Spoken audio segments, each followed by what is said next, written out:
My name's Kevin Taylor, you knew that bit already. Yeah, I'm a retired police officer, and at the time of finishing, I was head of the hostage negotiation unit. I was hostage negotiator for, if you ask my wife, too long.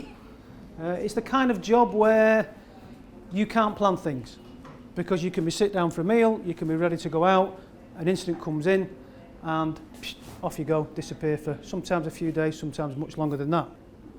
The way the negotiating works in the cops is this: it's a voluntary role.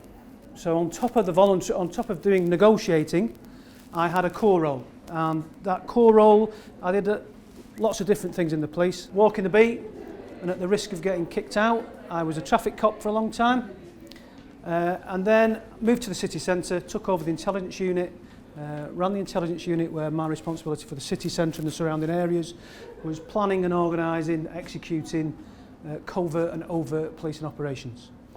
I went to Stockport as a chief inspector and was down there running the response policing side and again the intelligence unit, and then into specialist operations where I was a public order commander. So I have a background, one in leadership from the policing perspective, and as great as those jobs were, nothing really ticked the boxes like being a hostage negotiator did. We would deploy 160, 170 times a year, and that covered the whole gambit, from suicide intervention in the city centre here to number of motorway bridges around the city or around Manchester hotspots, and kidnaps. I've done pretty much every kind of negotiate-related incident you could deal with.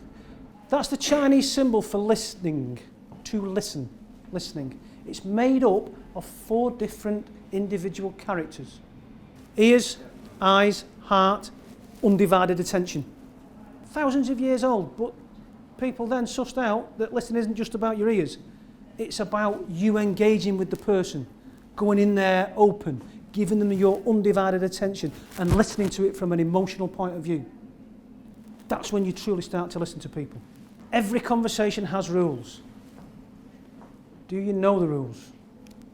Has anyone told you the rules? My turn, your turn. Once started, you're obliged to continue.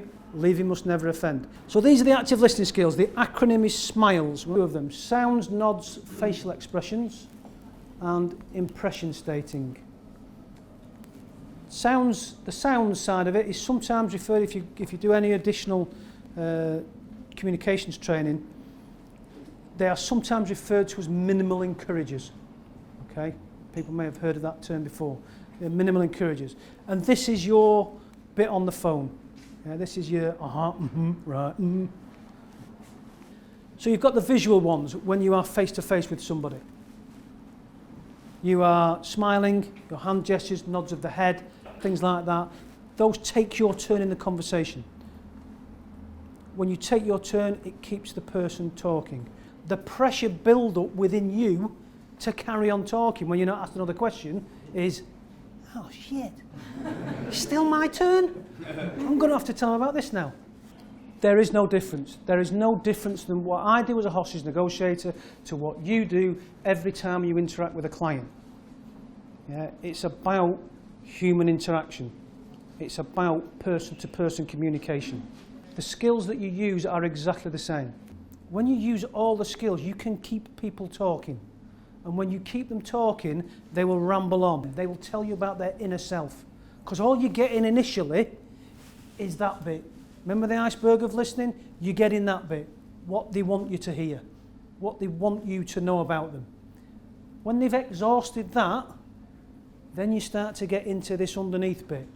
What they're all about, what their needs are, what their values are. And that's when you start to uncover who they are. And when you uncover that, that's when you can start to find out how to press their buttons. It's about making the experience of engaging with you the best they have had.